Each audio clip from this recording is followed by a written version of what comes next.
बिघडलेल्या माणसाला माणसात आणून बसवायचं ठिकाण म्हणजे मंदिर आहे. ऐका, पुन्हा एकदा सांगतो, बिघडलेल्या माणसाला माणसात आणून बसवायचं ठिकाण म्हणजे मंदिर आहे. पण बिघडूच नये याच्याकरता रात्रंदिवस कष्ट करते त्याला विद्या मंदिर असं म्हणतात. गावातील शाळा आहे ना, शाळा, या शाळेच्या भौतिक सुविधा उपलब्ध व्हावा याच्यासाठी तरुण मित्रमंडळ, आमचे शशिकांत महाराज असतील, त्यामध्ये गावातील सगळी तरुण मित्रमंडळ, वयोवृद्ध मंडळी असतील, यांच्यासाठी एकदा जोरदार टाळ्या वाजवा. एक वाक्य सांगतो ऐका, अपराध केल्याच्या नंतर पापमुक्त होण्याचं ठिकाण मंदिर आहे. अपराध होण्याच्या नंतर बिघडलेल्या माणसाला माणसात आणून बसवायचं ठिकाण म्हणजे मंदिर आहे. ऐका, पुन्हा एकदा सांगतो, बिघडलेल्या माणसाला माणसात आणून बसवायचं ठिकाण म्हणजे मंदिर आहे. पण बिघडूच नये याच्याकरता रात्रंदिवस कष्ट करते त्याला विद्या मंदिर असं म्हणतात. माणूस बिघडलाच नाही पाहिजे याच्यासाठी रात्रंदिवस कष्ट करते, तिला शाळा म्हणतात, त्याला विद्या मंदिर असं म्हणतात. आणि या शाळा प्रत्येकाला, आज इंग्लिश स्कूलचं वारं प्रत्येक ठिकाणी आहे. मी शाळा चालवतो म्हणून माहिती आहे बरं, 300 लेकरं आहेत माझ्याकडे पडलेलं शिकायला यावर्षी. 300 लेकरं आहे. त्या लेकरायला त्यांची मायबाप, ज्याचे गोरगरीब लेकरं आहेत, त्यांना 10,000 रुपये सुद्धा वर्षाला भरणं होत नाही. 10,000 रुपये सुद्धा. आणि आज इंग्लिश स्कूलची फीस पाहिलं तर लाख रुपये, 1.25 लाख रुपये आहे. बरं, जे इंग्लिश स्कूलमध्ये मिळत नाही ते आपल्या जिल्हा परिषदमुळे मिळत आहे. आणि आज सगळ्यात गोष्टीत जेवढे काही टॉपर आहेत विद्यार्थी, जेवढे काही, तुमचं तर पूर्ण महाराष्ट्रात नाव आहे आपल्या गावचं, प्रत्येक क्षेत्रामध्ये एक तरी माणूस तुमच्या गावातला आहे. प्रत्येक क्षेत्रामध्ये शैक्षणिक क्षेत्र हे महान आहे तुमच्या गावचं. आहे का? जिल्हा परिषद शाळा मोतीराम महाराज महानच आहे. एखाद्या वेळेस आज यावर्षी तुम्ही जे ठरवलं आहे ना, हे अगदी उत्तम आहे दादा. सप्त्यात होणारा खर्च थोडासा कमी. अहो, महाराजाला सांगा हक्कानं की महाराज, आम्ही यावर्षी आमच्या गावची शाळा सुधारायचं ठरवलंय, त्यामुळे तुम्हाला दक्षिणा कमी, माझ्यापासून सुरू करा. हक्कानं सांगा, कारण तळमळ आहे ती. ज्ञान होई अज्ञानासी, यालाच म्हणतात साधूचा हित, यालाच म्हणतात कळवळा. आपण किती वर्ष झालं कीर्तन ऐकले म्हणजे बदल होणार आहे? सांगा ना. हो, मी तुमच्या घरचा आहे म्हणून सांगायलो बरं का. किती वर्ष झालं परमार्थात? अहो, रोज देवाच्या मंदिरात येऊन जर दुसऱ्याचं वाटोळं करावं असं मनात इच्छा होत असेल तर आपला परमार्थ काय उपयोगाचा? हा, त्या शाळेत गेल्याच्या नंतर त्या लेकराला माणूस काय मोठ्याचा, आज ही एवढी लेकरं तुमच्या गावात शिकली तरी मोठ्याला मान देतात, हे शाळेत शिकल्यामुळंच. बरं, हे शाळेत शिकल्यामुळं. नाही तर त्याने ठरवलं बापाला मान देत नसतील तर मग आपण कुठे आहेत? कोण महाराज? ते म्हणलं असता, ए जाय ऋतू तू म्हणले असते ना पोरं. नाही, पण आपण हे ज्ञानाला महत्व आहे. ऐका, मला सांगायचा मुद्दा असा की आपण यावर्षी जो हा सप्त्यात या तरुण मोहरांनी जो निर्णय घेतला, हो खरंच जगात, तुम्हाला महाराष्ट्रात आपलं गावाचं नाव जाईल बघा. असा संदेश आहे की यावर्षी आपण या सप्त्याचा खर्च कमी करून म्हणा. काय जे तुम्हाला म्हणायचा अर्थ गो माझ्या बुद्धीनं सांगतोय, तुम्ही जो निर्णय घेतलाय की आपल्या गावातील जिल्हा परिषद शाळा असेल याच्या भौतिक सुविधा वाढल्या पाहिजे, आणि त्या वाढल्या तरच आपली पोरं नोकरीला लागतील. आज आपण, पूर्वी असं होतं बघा, भगवान बाबांनी शिकवण दिली, एकरं इका पण लेकरं शिकवा. एकरं इका जेवढे काही दोष आहे हे कशानं जातात? देवाचं नाव घेतल्यावर. ऐका बरं, देवाचं नाव श्रेष्ठ आहे की रूप श्रेष्ठ आहे, या दोघांची तुलना करून आपण थांबूया. देवाच्या नावानं पाप जातात, पण किती जातात याची गणती आहे का? अजिबात गणती नाही. जळतील पापे जन्मांतराचे. पण ऐका, देवाचं नाव घ्यायला थोडंसं कष्ट आहे. देवाचं नाव घ्यायला टाळी वाजवावं लागल आणि तोंडानं राम राम म्हणा, विठ्ठल विठ्ठल म्हणा, कृष्ण कृष्ण म्हणा, म्हणावं लागल. कष्ट आहे थोडंसं. पण देवाचं रूप बघायला मात्र काय कष्ट? बघायला काय कष्ट आहे का? डोळ्यानं नुसतं बघायचं त्याच्या. बघितल्याबरोबर कोटी ब्रह्म हत्या मुख पाहता जाती, कोटी ब्रह्म हत्या मुख पाहता जाती.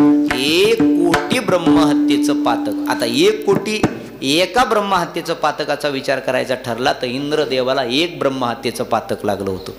मोर्चावर मोठ्याचं सांगू, इंद्रदेवाला एका ब्रह्महत्येचं पातक लागलं आणि ब्रह्मदेवानं एक लोखंडाचा राड दिला, लोखंडाची काठी दिली, आणि ते लोखंडाचा राड देऊन सांगितलं, ज्या तीर्थात हो तरल लोखंडाचा राड तरल, त्या तीर्थात जाऊन आंघोळ करून ये, तुझं 1 ब्रह्महत्येचं पापक निघून जाईल, पाप केलेलं निघून जाईल. एका ब्रह्महत्येचं लोखंडाचा राड घेतला आणि जगामध्ये 360 तीर्थ आहेत. नामदेवरायचं मी काही बघितले नाही, पण नामदेवरायचं प्रमाणे पाहता रावळाची पाठ तीर्थ घडले 360 जगात पवित्र तीर्थक्षेत्र आहेत. पवित्र अशा असंख्य आहेत, पण जगामध्ये 360. शास्त्रानं वेदानं पुराणानं मांडलेली तीर्थ आहेत. 360 तीर्थ फिरत असताना प्रत्येक तीर्थावर इंद्रदेव जायचा. अगोदर लोहदंड पाण्यात टाकायचा. तो पाण्यात जर बुडला तर त्याच्यात आंघोळ करायचा नाही. तो लोहदंड काढायचा, निघून यायचा, दुसऱ्या तीर्थात जायचा. गयेला गेला, प्रयागराजला गेला, गंगा यमुना सरस्वती तिन्ही नद्याला गेला, मंदाकिनीला, अलकनंदा, जेवढ्या तीर्थ त्यांनी पाहिले आणि सगळे तीर्थ पाहत पाहत पुन्हा महाराष्ट्रात आला. ऐका बरं, महाराष्ट्राचं सौभाग्य मोठं आहे. आपण भाग्यवान असाल महाराज की आपल्याला महाराष्ट्रात जन्म मिळाला, त्यातले त्यात आपल्या भारतात जन्म मिळाला. नाथबाबा ओवीत म्हणतायत ना भागवतात, भरतखंडे नरदेह प्राप्ती हे तो परम भाग्याची संपत्ती. भारतात जन्म मिळणं हे सौभाग्य, भारतात जन्म मिळणं हे सौभाग्य असं म्हणतात बघा. रामायण से हमको राम मिला, रामायण से हमको राम मिला, गीता से हमको ज्ञान मिला. रामायण से हमको राम मिला, गीता से हमको ज्ञान मिला. किस्मत से हमको किंवा भाग्य से हमको हिंदू धर्म मिला और किस्मत से भारत देश मिला. रामायणातून रामायण से राम मिला, गीतेतून गीतेतलं तत्वज्ञान मिळालं आणि किस्मत म्हणजे भाग्यानं आम्हाला भारत देश हिंदू धर्म मिळाला आणि त्यातली त्यात पुन्हा भारतात आणि त्यातली त्यात महाराष्ट्रात जन्म झाला. ही मोठी सौभाग्याची गोष्ट. या भारताचं वैभव असं आहे, या महाराष्ट्राचं वैभव असं आहे, जेवढे संत महात्म्याचे अवतार आपल्या महाराष्ट्रात झाले, मग माधव बाबा असतील, गुरुवर्य मोतीराम महाराज असतील, दस्तापूरकर महाराज असतील, राष्ट्रसंत भगवान बाबा, वामन भाऊ आहेत, ज्ञानेश्वर महाराज, तुकोबराय, गणेशपुरी महाराज, हे संत महात्म्यांचा वसा वारसा जर कशाला लाभलाय तर इथं महाराष्ट्राला लाभलाय. उत्तराखंडमध्ये गेल्याबरोबर बॉर्डरवरच लिहिलेलं असतं, देवभूमी में आपका स्वागत है. कारण देवाचे अवतार झाले, रामकृष्ण तिथं अवतार झाले, देवाचे अवतार झाले उत्तर प्रदेशमध्ये, पण महाराष्ट्रात आपल्या 18 पगड जातीतल्या संत महात्म्याचे अवतार झाले आणि त्यातली त्यात महाराष्ट्राचं सौभाग्याचं कुंकू म्हणून छत्रपती शिवाजी महाराजाला पूजल्या जातं. कुंकू ते सौभाग्याचं आपलं छत्रपती शिवाजी महाराजाला पूजल्या जातं, कारण हे महाराष्ट्राचं सौभाग्याला लाभलेलं कुंकू आहे. हे कुंकू इतकं श्रेष्ठ ठरलं, उगच कुणाच्या बलिदानानं किंवा कुणाच्या काही यानं मोठं झालेलं नाही महाराज. आपला भारत देश म्हणा किंवा हे महाराष्ट्राचं स्वराज्य म्हणा, कित्येक तरी माणसाने याच्यासाठी रक्त ओकलंय. साधू ऋषी तपी मुनी संन्यासी महात्म्य यांनी आपला त्याग, या मावळ्याने आपलं रक्त, इथं माणसं जगण्यासाठी स्पर्धा करत नव्हते. छत्रपती शिवाजी महाराजांच्या स्वरात मरण्यासाठी स्पर्धा होती, म्हणून स्वराज्य निर्माण झालं. मरण्यासाठी मरण्यासाठी असं एकच स्वराज्य होतं जिथं मृत्यूला लोक आपलंसं करण्याकरता सुद्धा भीत नव्हते. आता माणसं चांगलं कुणाचं होऊ लागलं तर होऊ देणार, चांगलं कुणाचं व्हायला लागलं, एखादा माणूस एखाद्याच्या सोबत फिरू लागला तर त्याला कधी घेऊन जातील सांगता येत नाही. आणि सध्या चाललंय तसंच, कितीही पैसे माग पण चल माझ्यासोबत, ते बी निघालाच. तसे असते तर झालं असतं का स्वराज्य? नाही. भारत देश सुद्धा महान आहे, त्यातले त्यात आपल्या या हिंदू धर्म महानच आहे महाराज. ज्या हिंदू धर्मात प्रभू रामचंद्रासारखा आराध्य दैवत म्हणून प्रभू रामचंद्राला पूजल्या जातं. आराध्य दैवत आहे तुमचं आमचं प्रभू रामचंद्र आणि हिंदवी स्वराज्याचे संस्थापक म्हणजे कपाळाला लागलेला टिळा छत्रपती शिवाजी. सगळ्या संत महात्म्यांनी तुम्हा आम्हाला काही ना काहीतरी शिकवून दिलंय. आपला भारत देश महान आहे बघा. असं म्हटलं जातं की या भारत देशामध्ये, ये भारत देश कोई भूमि का टुकड़ा नहीं, भारत देश भूमि का कोई टुकड़ा नहीं, ये जीता जागता राष्ट्र पुरुष है. ये वंदन की धरती है, ये अभिनंदन की धरती है, ये अर्पण की भूमि है, ये तर्पण की भूमि है. ये वंदन की धरती है, ये अभिनंदन की धरती है, ये अर्पण की भूमि है, ये तर्पण की भूमि है. यहाँ की नदी हमारे लिए गंगा है, यहाँ का कंकन कंकन हमारे लिए शंकर है. बहती हुई हस्तियां, हम जिएंगे तो भारत माँ के लिए और मरेंगे तो भारत माँ के लिए. मरने के बाद हमारी अस्थियां गंगा जल में बहा दोगे तो उससे भी कान लगा के जर सुनोगे तो एक ही आवाज आएगी उसमें, भारत माता की, भारत माता की. जोरात जोरात एकदा सर्वांनी हात वर करून एकदा. आहेच उद्या प्रजासत्ताक दिन आहे, उद्या 26 जानेवारी आहे. या 26 जानेवारीच्या दिवशी आपल्याला संविधान मिळालं. 77वा उद्याचा येणारा प्रजासत्ताक दिन आहे. तुमच्या आमच्यासाठी सौभाग्याची गोष्ट आहे का? आपलं राष्ट्र, आपला देश कित्येकाच्या गुलामीत राहिलेला, कित्येक जणांनी राज्य केलेलं आणि ते सौभाग्याचा टिळा डॉक्टर बाबासाहेब आंबेडकरांच्या ज्या संविधानामुळे तुम्हा आम्हाला प्रजासत्ताक म्हणजे प्रजेचं राज्य, लोकसत्तेचं राज्य ज्या दिवशी निर्माण झालं ती 26 जानेवारी आहे. तो दिवस आहे. एकदा सर्वात जोरांनी हात वर करून या प्रजासत्ताक दिनाच्या दिवशी तुम्हा आम्हाला स्वाभिमान मिळाला, न्याय मिळाला, समानतेने जगण्याचा अधिकार मिळाला, तो दिवस म्हणजे 26 जानेवारी आहे. जोरात बोला, भारत माता की, भारत माता की, वंदे वंदे विठ्ठला विठ्ठला. प्रत्येक गोष्ट असू द्या महाराज, तितकीच आपल्याला संविधानानं ताकद दिली आहे. आणि हे जे आज झालंय, उद्या येत आहे, आज माणूस प्रत्येकाचा स्वाभिमानानं जगतोय, हे उपकार संविधानाचे. आज तुम्हा आम्हाला न्याय मिळवता येतो, न्याय मिळतो तुम्हा आम्हाला. अहो हे 26 जानेवारी म्हणजे नेमकं कशासाठी आहे, कशासाठी आहे? आता काही शिकलेले लोक याचं महत्त्वच मान्य नसेल, पण आपल्या गावात शैक्षणिक क्षेत्रामधली उंचांक गाठणारे मुलं आहेत. एकदा गावासाठी टाळ्या वाजवा महाराज. आपलं गाव म्हणजे शैक्षणिक बाबतीमध्ये बादशाह म्हटलं तरी हरकत नाही. इथं प्रत्येक घरामध्ये नोकरदार दिसल. बरं निस्ता नाही, त्याला संस्कृतीचा वसा आहे. गणेशनाथ महाराजांची कृपा आहे, भगवान बाबाची कृपा आहे, शिवाजी महाराजांची कृपा आहे. ज्ञानही तितकंच आहे, परमार्थिक आहे. 3-4 वर्षापासून बघतोय परमार्थिक आहेत, नाही तर पोराला आणि कीर्तनाचा नाद. असं होईल का? अजिबात नाही. तरुण पोरं म्हणलं की महाराज कीर्तनाचा विषय आहे का? कीर्तनाचा विषय नाही. हे जमवायला लई लागतं. अहो ताट टाकण्याकरता, हा नाद लागण्याकरता खूप वेळ लागतंय. टनटनचा नाद लागण्याकरता जास्त वेळ लागत नाही. ताचा टन कधी होईल सांगता येत नाही. भाग्यवान असाल बघा आपण, भजनी मंडळ, आपल्यालाही विनंती असेल, जर हे पोरं करत असतील तर यांना प्रोत्साहन. चुकले तर कानाला धरून सांगा, यायला अधिकार आहे आपला एवढा. चुकले नाही तर कानाला धरून सांगा, पोरावं हे करावं लागतं, हे चुकलंय तुमचं, हे पोरं मान्य करतील. शिकलेला माणूस मान्य करतो, अडाणी माणूस मान्य करत नाही. शिकलेला माणूस 4 पावलं माघारही येतो बरं, पण अडाणी माणूस माघारी येईल का नाही सांगताय. आता त्याला त्याच्यातलं माहितीच नसल्यावरती येईल तरी कसं? आता काही जणाला या पकवाजातलं, आपल्यासाठी मोतीराम महाराज, पकवाजातलं ज्ञानच नाही आणि ते उगच ठोक म्हणाले. हे जर म्हणलं ये बरं ठोक तू, जमल का तसं? अहो ज्याच्या जावे त्याच्या वंशा तेव्हाकडे उगच कुणाला येडा गबाळ्याचे कुणाचं बी काम आहे का हे? अहो नाही, काय काय म्हणतात, त्याला काय काम आहे, तुला काय काम आहे तू सांग. त्याला काम नाही, ठीक आहे, तुला काय काम आहे ते तरी सांग ना. नाही, माणसाचं कुणाचंही अस्तित्व, चांगला गुण असेल तर कुणाचाही मान्य करावा. खरंच पोरायचा गुण चांगला आहे, परमार्थ करतात, सप्त्यात येतात, सहभाग येतात. बरं आपण कुठपर्यंत करायचं? गौरे गेले ना आता कुठं परळीला नाही, कुठपर्यंत येत वडील जे जे करतीन तया नाम धर्म.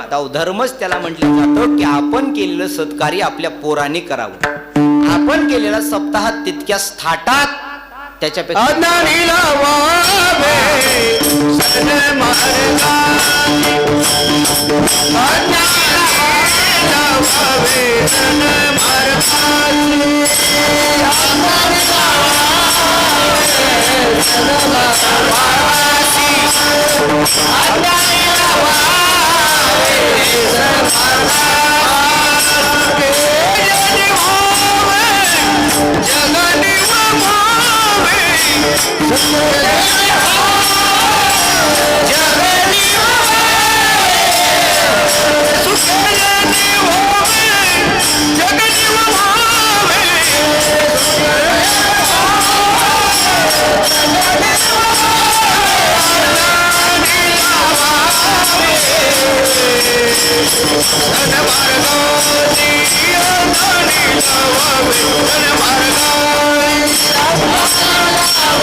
व्हावी लहानाहुनी लहान. ज्ञानोबराय म्हणतात, तुकोबराय म्हणतात, लहान पण देगा देवा, मुंगी साखर जावा. आपल्याला कळत असं ज्ञानी माणूस अहंकार दाखवत नाही. ज्ञानी माणूस ठीक आहे बाबा, चुकला असेल, अज्ञानी लावावे सन्मार्ग असेल. आतापर्यंत जगात जो इतिहास घडलाय ना, छत्रपती शिवाजी महाराज असू द्या, भगवान बाबा, ज्ञानोबराय, तुकोबराय, 18 पगड जातीतले संत महात्मे यांनी प्रत्येकाचं ऐकून घेतलं. शिवाजी महाराजानं प्रत्येक मावळ्याचं ऐकून घेतलं म्हणून स्वराज्य झालं. प्रत्येक मावळ्याचं ऐकून नाही, अगोदर हे करू राजे, अगोदर ते करू, युक्ती सांगायची. त्याच्यातून निर्माण होणारा जो संघर्ष आहे, त्याच्यातून निर्माण होणारा जो अध्यात्म आहे, त्याच्यातून निर्माण होणारी जी शक्ती आहे, ती जपली म्हणून घडलंय. उगच घडतंय का काही नाही. आज भारत देशाचा स्वाभिमान म्हणून 77 वर्ष झाले. 77 ज्ञानी पोरं आहेत आपल्या गावातली. 77 वर्षाच्या अगोदर आपल्या भारताचा इतिहास पाहिला तर गुलामगिरीमध्ये राहणारा हा देश, आपला भारत देश गुलामगिरीमध्ये राहणारा ब्रिटिशाचं सरकार, आणि या ब्रिटिश सरकारनं जे सांगल तेच आपल्याला करावं लागत होतं, जे सांगल तेच आपल्याला करावं लागत होतं. पण 26 नोव्हेंबर 1949ला संविधान लिहिलं, त्यांच्याकडं सोपवलं, आणि पुन्हा ते 26 जानेवारी 1950ला रुजू झालं. आणि या भारतामध्ये तुमची आमची सत्ता आली. इथं प्रत्येकाच्या हक्काची वेळ आली. आज ही प्रजासत्ताक म्हणजे प्रजेची सत्ता, त्याला थोडक्यात लोकसत्ता असं म्हणतात. या लोकांनी ठरवावं या आपल्या भारताचा राष्ट्रपती कोण होणार आहे, या लोकांनी ठरवावं भारताचा पंतप्रधान कोण होणार आहे, लोकांनी ठरवावं खासदार कोण, मंत्री कोण, आमदार कोण, सरपंच कोण. ही लोकांची सत्ता आहे. आणि या लोकसत्तेमध्ये जग संविधानाचा अर्थच असा आहे, प्रजासत्ताक दिनाचा अर्थच आहे आणि संदेशच असा आहे, समानतेनं जगण्याचा अधिकार, प्रत्येकाला न्याय देण्याचा अधिकार आणि एकजुटीनं राहण्याचा अधिकार राहणारा शिकवणारा दिवस म्हणजे हा उद्याचा 26 जानेवारीचा दिवस. त्याला प्रजासत्ताक दिन असं म्हणतात. बरं, हे बी काही भगतसिंग, राजगुरू यांनी आपल्या देहाच्या आहुत्या दिल्या, कित्येक तरी लोकांनी आपला देह समर्पित केलाय. तिथले सुद्धा लोक असं म्हणायचे त्या काळात, मेरी जान जाये वतन के लिए, मेरी जान जाये वतन के लिए, बेखून मेरा, बेखून मेरा चमन के लिए, चमन के लिए, तिरंगा उड़ाना कफन के लिए, मेरी जान जाए वतन के लिए. रात्रंदिवस प्रत्येकाला वाटायचं, बेखून मेरा चमन के लिए, चमन के लिए, बेखून मेरा, बेखून मेरा चमन के लिए, चमन के लिए, मेरी जान जाए वतन के लिए, तिरंगा उड़ाना कफन के लिए, मेरी जान जाए वतन के लिए. प्रत्येक क्रांतीवीराची, समाज सुधारकाची इच्छा होती की आमचा जीव जावा, आमचं रक्त या भारत देशासाठी. याला तीन रंग आहे, लाल रंग आहे, हिरवा रंग आहे, पांढरा रंग आहे. लाल रंग म्हणजे इथल्या क्रांतिकाराच्या रक्ताचा आहे. साधूचा, संन्यासाचा लाल रंग आहे, त्याच्यामध्ये भगव्या वेशधाऱ्यांना जे त्याग प्रतीक केलं त्याचा पांढरा रंग आहे. आणि या पृथ्वी मातेनं जो हिरवागार शालू पांघरून या जनमानसाला आनंद दिला म्हणून आहे तो, उगच नाही महाराज.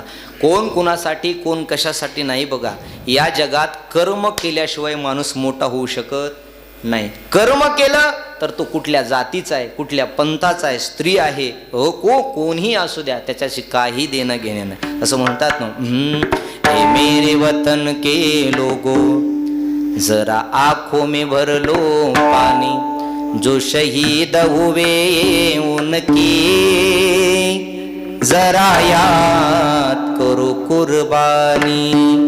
हे मेरे वतन के लोगो जरा आंखों में भर लो पानी, जो शहीद हुए उनकी जरा याद करो कुर्बानी. प्रत्येक जणाला वाटतंय, दिल दिया है जा भी देंगे, ए वतन तेरे लिए हम जिएंगे और मरेंगे, ए वतन तेरे लिए दिल दिया है जा भी देंगे, ए वतन तेरे लिए.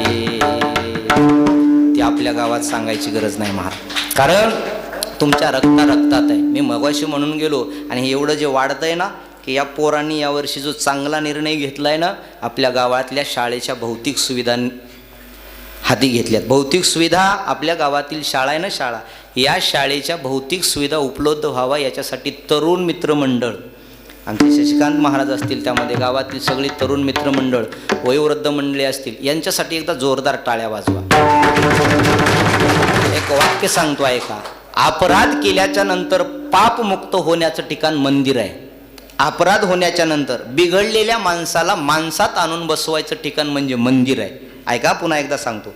बिघडलेल्या माणसाला माणसात आणून बसवायचं ठिकाण म्हणजे मंदिर आहे, पण बिघडूच नाही याच्याकरता रात्रंदिवस कष्ट करते त्याला विद्या मंदिर असं म्हणतात.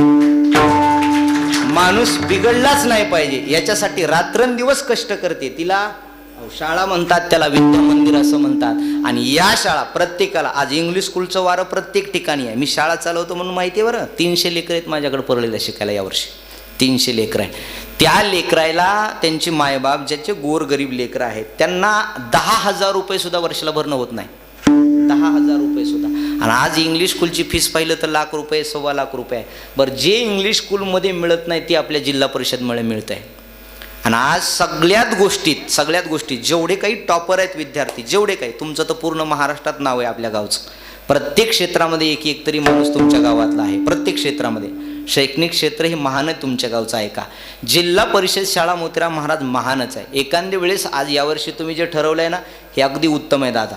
सप्त्यात होणारा खर्च थोडासा कमी. अहो, महाराजाला सांगा हक्कानं की महाराज आम्ही यावर्षी आमच्या गावची शाळा सुधारायचं ठरवलंय, त्यामुळे तुम्हाला दक्षिणा कमी, माझ्यापासून सुरू करा. हक्कानं सांगा, कारण तळमळ आहे ती. ज्ञान होई अज्ञानासी, यालाच म्हणतात साधूचा हित, यालाच म्हणतात कळवळा. आपण किती वर्ष झालं कीर्तन ऐकले म्हणजे बदल होणार आहे सांगा ना. हो, मी तुमच्या घरचा आहे म्हणून सांगायलो बरं. किती वर्ष झालं परमार्थात. अहो, रोज देवाच्या मंदिरात येऊन जर दुसऱ्याचं वाटोळं करावं असं मनात इच्छा होत असेल तर आपला परमार्थ काय उपयोगाचा? हा, त्या शाळेत गेल्याच्या नंतर त्या लेकराला माणूस काय मोठ्याचा. आज ही एवढी लेकरं तुमच्या गावात शिकली तरी मोठ्याला मान देतात. हे शाळा शिकल्यामुळंच बरं, हे शाळा शिकल्यामुळं. नाही तर त्याने ठरवलं बापाला मान देत नसतील तर मग आपण कुठे आहेत?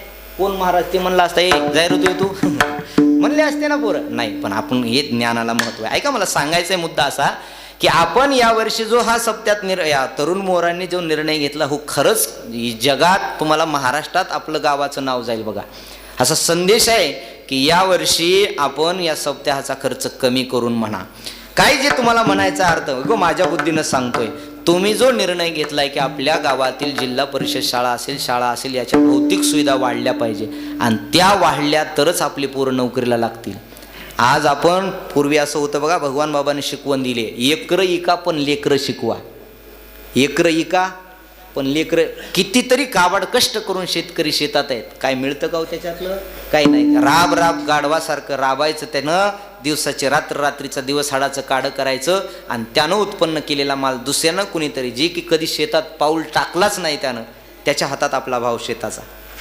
त्यानं ठरवायचं सोयाबीनला किती द्यायचं, त्यानं ठरवायचं कापसाला किती द्यायचं. ऐका गड्या, शिकले ना माणसं तर जगात असं म्हणतात, शिक्षण एक वाघिणीचं दूध आहे आणि जो पील तो गुरगुर केल्याशिवाय राहणार. म्हणजे अहंकाराच्या तोऱ्यात नाही, त्यानं समाजात तळमळ करेल, समाजात काहीतरी चांगलं करेल. सप्ताह चांगला झाला पाहिजे, गाव चांगलं झालं पाहिजे. 2-4 वर्षापासून सप्ताह चांगला होतोय. आज किती वर्ष झाले? जवळपास 102 वर्ष झाले चांगला होतोय. आणि शाळा सुद्धा सुधरल. गोर गरीब लेकरांची जेवढे, म्हणजे गरीब मायबापांचे विद्यार्थी जेवढे जिल्हा परिषदला हुशार असतात, तेवढा टॉपर आणा इंग्लिश स्कूलचा, तो त्याला जमू देणार नाही. आणि हे तुम्ही करता. एकदा जोरात पुन्हा एकदा टाळ्या वाजवा आणि तुम्हाला सर्वांना मनापासून धन्य माता पिता तयाची या विठ्ठला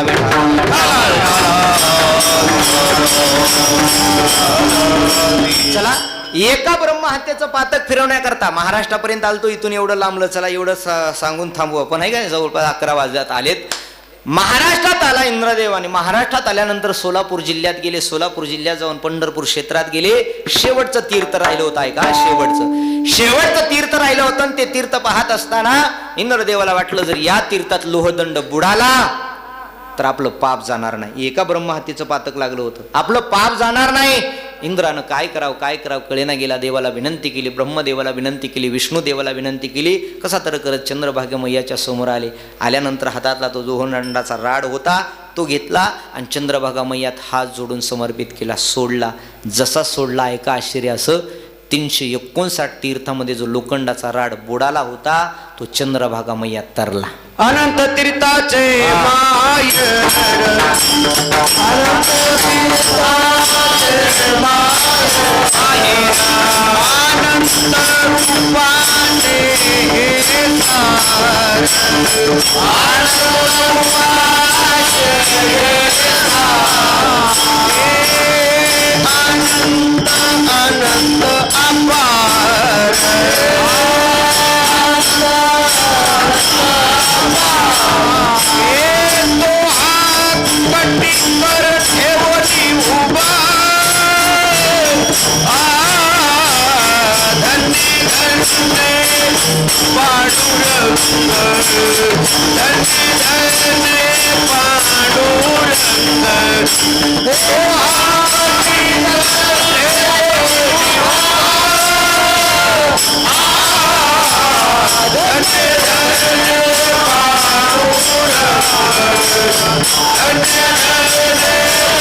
प्रत्येक गोष्टीला प्रमाण आहे, प्रमाण. आणि ते प्रमाण म्हणजे सिद्ध करून देतं की जगात त्याच्या इतकं पवित्र नाही. अनंत तीर्थाचे माहेर, अनंत रूपाचे सार, अनंत रूपाचे सागर, अनंत अनंत अपार, अनंत अनंत अपार, तो हा कटेकर ठेवून उभा. अनंत तीर्थाचे माहेर आहे. सगळीच तीर्थी घडती एक वेळा. चंद्रभागा डोळा देखलिया, तो राडतोडला निंद्रण आनंदानं आंघोळ केली. आंघोळ केली, वैकुंठात गेले, ब्रह्महत्येचं पातक निघून झालं. आजही जो आपण पंढरपूरला गेल्याच्या नंतर चंद्रभागा तीर्थ आहे, पण पुंडलिकरायाच्या समोरच्या तीर्थाला दुसरंच नाव आहे. वा, पुंडलिकरायाच्या समोर. मग चंद्रभागाच म्हणाय पाहिजे होतं. वरून भीमा आहे, भीमा तीर्थ म्हणाय पाहिजे. चंद्रभागा पर इंद्र आला म्हणून इंद्र तीर्थ म्हणाय पाहिजे होतं. जसं वृंदावनला गेल्याच्या नंतर इंद्राचं मंदिर आहे, इंद्राची पूजा केली जाते. इंद्र आला होता तिथं म्हणून पूजा केली जाते. सरस्वती आली म्हणून सरस्वती आहे, गंगा आली म्हणून गंगा आहे, गोदावरी आली म्हणून गोदावरी आहे. मग इंद्र आला म्हणून इंद्र तीर्थ म्हणाय पाहिजे होतं. नाही, लोह दंड तीर्थ. याच्याकरता लोखंडाचा जो राड होता, तो राड 359 तीर्थामध्ये तरला नाही, पण त्या लोहदंड तीर्थामध्ये चंद्रभागा मैयामध्ये तरला.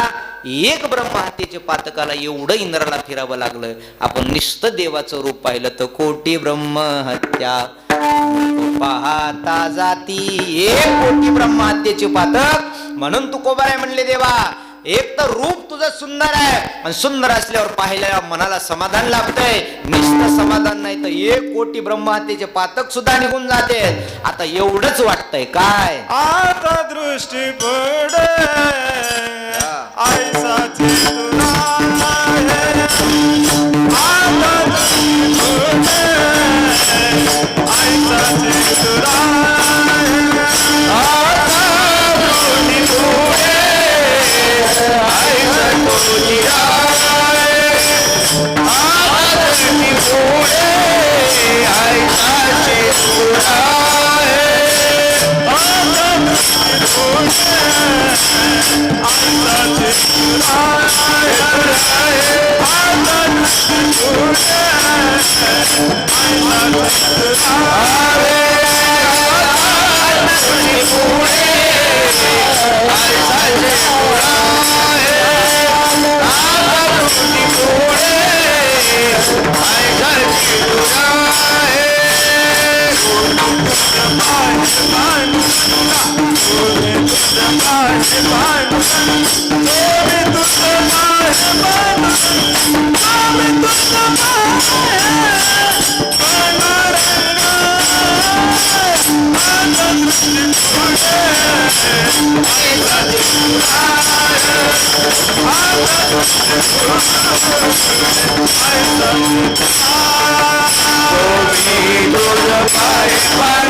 म्हणतात देवा, एकदा का तुझं रूप सुंदर आहे, तुझ्या रूपानं कोटी ब्रह्महत्येचे पातक निघून जातात. तर एक काम कर, कमीत कमी 7 दिवस तरी.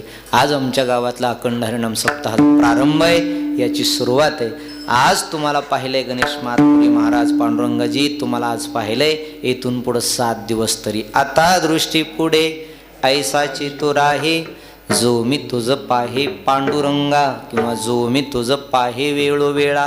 पाहिल्याबरोबर लालचावली मन लागली से गोडी, ते जीवे न सोडी ऐसे झाले. आता एकच वाटतंय, तू का म्हणिया मी मागावी लढीवाळी, पुरवावी आळी. माय बापे तू माय बाप आहेस, आमचं काही चुकलं तर आम्हाला माफ कर. देवाच्या दरबारात हे बघा, जगात दोनच माणसं आपल्याला अंतकरणातून माफ करणारे आहेत. अंतकरणातून माफ करणारे दोनच आहेत. एक जन्म देते माता पिता आणि दुसरे देव किंवा संत.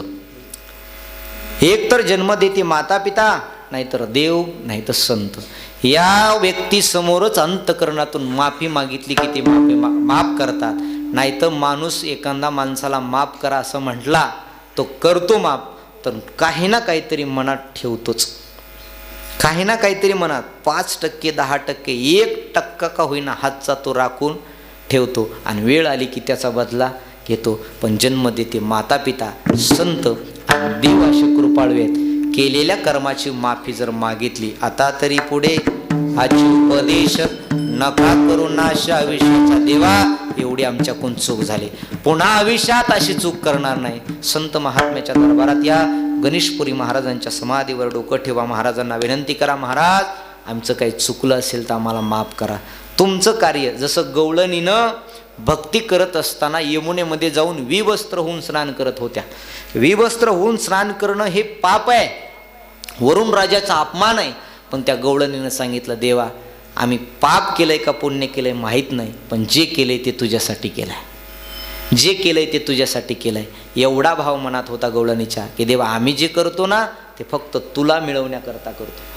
तसं गणेशनाथपुरी महाराजांचा सप्ताह असेल, आपल्या गावचा सप्ताह, वाडवडिलापासून सोपान काकापासून म्हणा, उकळीकर घराण्यातील परंपरेपासून आपला हा सप्ताह चालू आहे. पैशानं सप्ते मोठे होतील पण टिकतील का नाही सांगता येत नाही.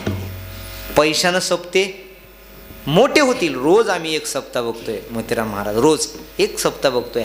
पैसे कितीही देऊन, लोक कितीही जमा करता येतील, पैसे देऊ ना कितीही मोठे महाराज आणता येतील, महाराज मोठे आणले म्हणजे सप्ताह मोठा होत नाही. सप्त्याचं पुण्य ते असतं की कित्येक वर्षापासून सप्ताह चालू आहे आणि कुणाच्या हातानं चालू आहे. आज उकळीकर घराण्यातील पवित्र महात्म्य म्हणजे हे सोपान काका महाराज, सद्गुरू केदार महाराज यांच्या कृपा आशीर्वादानं, भगवान बाबा मोतीराम महाराज, मारुतराव महाराज, माधव बाबा यांच्या कृपा आशीर्वादानं चाललेली ही ज्ञानगंगा आहे. ज्ञानगंगा ही राहत कुणा वाचूनच नाही बरं, पण इथं पवित्र आत्मानं आला की देव त्याचं कल्याण करणार आहे. देव त्याचं, आम्ही आमच्यासाठी येत नाही, आम्ही आमच्यासाठी करत नाही, आम्ही करतो महाराजांसाठी, आम्ही करतो गावच्या सप्त्यासाठी. ही भावना ठेवा मनात. एखाद्या वेळेस कुणाचंही चुकत असतं, करायला गेला की चुकणार. ज्याला काही करायचंच नसेल त्याचं कधी चुकतच नाही बघा. ज्याला काहीच करायचं नाही त्याचं काही चुकणार आहे का? नाही. करतो असं म्हणतात, माणूस हा चुकीचा पुतळा आहे, चुकणारच आहे ना काहीतरी. अनुभवच नसेल, परमार्थातला अनुभव नसेल तर 100% गोष्टी चुकतात. एक नाही, परमार्थात एक अशी गोष्ट आहे, तुका म्हणे येते पाहिजे जातीचे येड्या गबाळ्याचे कामं नाही. आयुष्य परमार्थात गेलेत, त्यांचा अधिकार आहे सांगण्याचा. अधिकार आहे ना, तर चुकत असेल पोरांचं तर चुकू द्या, सामावून घ्या. मायबाप हो एवढीच कृपा करा. देवा आमचं चुकलंय, हात जोडा आणि सांगा, तुका म्हणे आम्ही मागावी लढीवाळी, तू मायबाप आहेस पुरवावी आळी. मायबापा ही ज्ञानगंगा आमची सुरू आहे. पुन्हा एकदा सर्वांना कोटी कोटी धन्यवाद. वाणीला पूर्ण विराम. ज्ञानेश्वर मावली ज्ञानराज मावली तुकाराम ज्ञानेश्वर माऊली. जय जय